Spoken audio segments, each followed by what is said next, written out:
Hello everyone! My car is over 20 years old, so it's not surprising that the protective plates of the rear brake discs have rusted here. There are also a belief that these shields contribute to better heat dissipation from the brake system components. As a result, over time, the lubricant on the guide pin and the left caliper dried out and it seized in the brake, causing one of the wheels to practically stop braking. So I decided to go ahead and install these protective shields after all, though it will require completely removing the wheel hub, which means I'll have to struggle with loosening the bolts and removing the ABS system sensors. From the wear on the brake disc, it's evident that the caliper isn't functioning properly and isn't properly pressing the brake pads.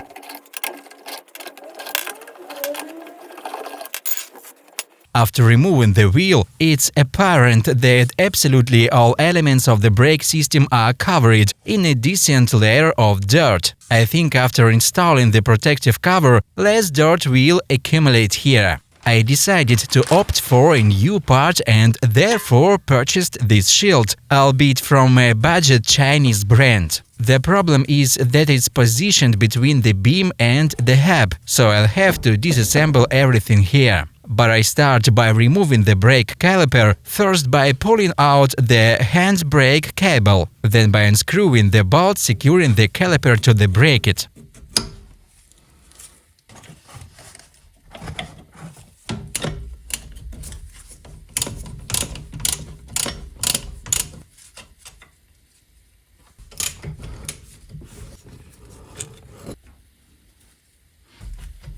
After removing the caliper, I move it aside. For example, you can hang it on a hook on the fender so it doesn't get in the way.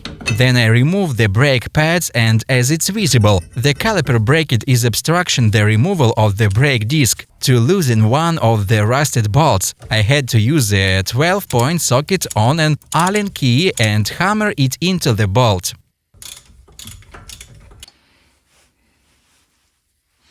After managing to loosen the bolts, it's clear that one of the guide pins in the bracket is in good condition, but the other one is heavily sized and I couldn't remove it. Next, I remove the brake disc, and the most difficult part is to loosen the wheel hub. As seen, the hub is secured by 5 bolts with hex heads, but the bolt heads themselves aren't heavily corroded. However, there is good access to them through special holes in the hub. If lucky, the bolt can be loosened with the hex key, for which I hammer it into the bolt, then pull it out, clean the bolt from dirt and try to remove it.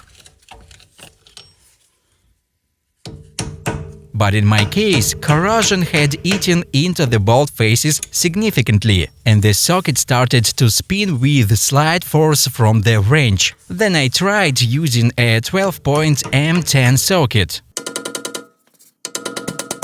Due to the many faces, such a socket has good grip on the bolt, and with its help I managed to extract the bolt. The key here is not to rush, gradually loosening the bolt until it can be unscrewed.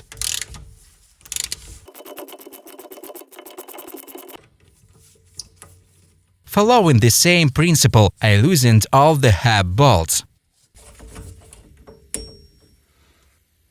After extracting the last hub bolt, there's no need to rush to remove it, as there's a speed sensor inside. On the reverse side of the hub, the sensor's plastic retainer needs to be removed, and then with a special tool, the sensor can be pulled out of the hub. But since everything tends to size with age, it's easier to first pull the hub outward and then try to disconnect the sensor. I tapped the hub with the hammer, but it didn't want to come out of the beam easily. I had to use an old screwdriver and, by slightly loosening the hub, pull it out. It's visible where the speed sensor is located, which must be removed to install the new protective shield in place of the old one.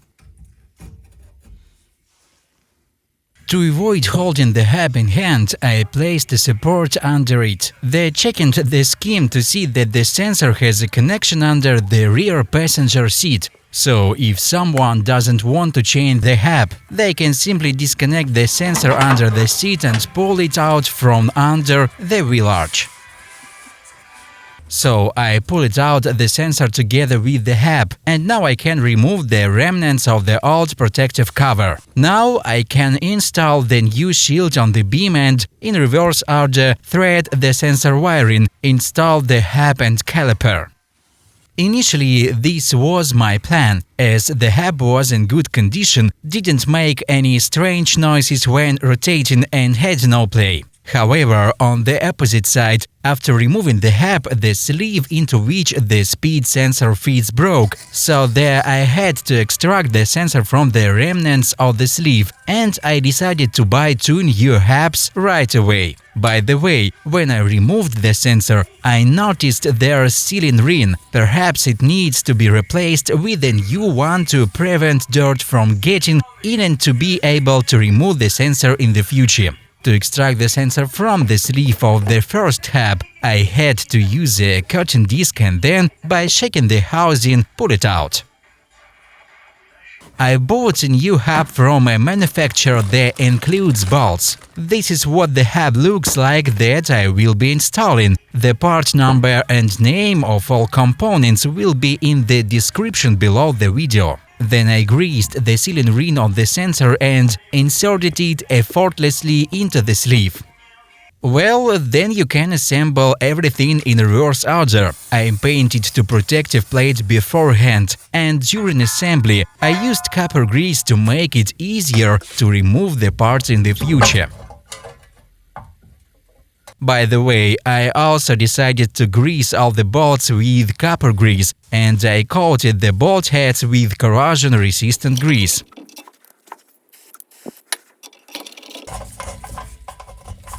I tightened the hub bolts in a cross pattern, and it's advisable to do this with the recurred force. Next, don't forget to put back the revolution sensor bracket in place, and then you can thread the wire into the cabin and under the seat connect its connector. Put back the brake disc and install the caliper bracket. Since my previous bracket was in poor condition, I bought another one, which was in better condition, and added some grease to the studs. Then put the bracket back in place. It's preferable to replace the bolts with new ones, but I used the old ones since they came with the bracket. Then I applied a special anti-squeal, greased all contact points of the brake pads and caliper.